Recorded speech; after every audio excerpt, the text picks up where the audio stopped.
Mitch McConnell, still hospitalized, misses signature Kentucky political picnic.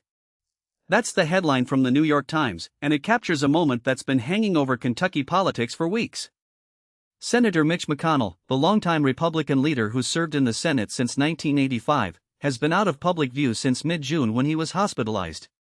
At 84, he's retiring at the end of his term on January 3, and this past weekend marked what would have been his final appearance at the Fancy Farm Picnic, an event he's attended for nearly 4 decades and helped turn into a national political stage. The picnic, held in the tiny unincorporated community of Fancy Farm, population under 500, has been a tradition for almost 150 years. It starts as a charity fundraiser for St. Jerome Catholic Church, with piles of barbecued mutton and pork, but it's also the raucous kickoff to the state's fall political season. Candidates and officials trade jabs and one-liners before a heckling, cheering crowd. No profanity on stage, no noisemakers in the audience, but the energy is unmistakable. This year, McConnell's absence was the story. Democrats led chants of "Where's Mitch? Where's Mitch?" early on, and Republicans shouted back, but the repeated references underscored how much his hospitalization and the limited official updates on his recovery have gripped the state. In a statement announcing he wouldn't attend, McConnell said, "I hate that I'll miss the fun this year," adding there's no place he'd rather be on the first Saturday in August than with the people of Western Kentucky.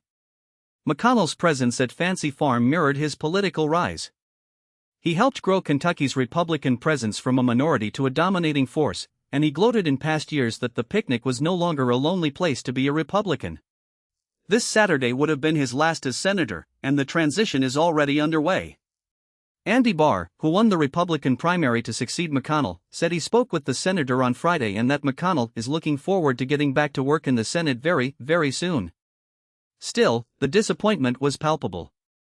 Brief tributes to McConnell's health struggles and his service drew rousing applause and at least one standing ovation from Republicans. Stephen Elder, the event's political chairman, told reporters before the picnic if he could get released, he wouldn't go to the Senate, he would come home and he would make his way to Fancy Farm. Elder added, "I am sad that he won't be there to throw punches, I'm sad he won't be there to receive punches. He loved it." The article notes that punches indeed were part of the day's rhetoric, though the piece cuts off before detailing the speeches.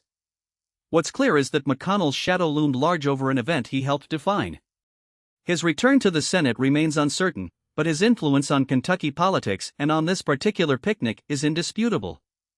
That's the story from Western Kentucky. I'm your host, and thanks for listening.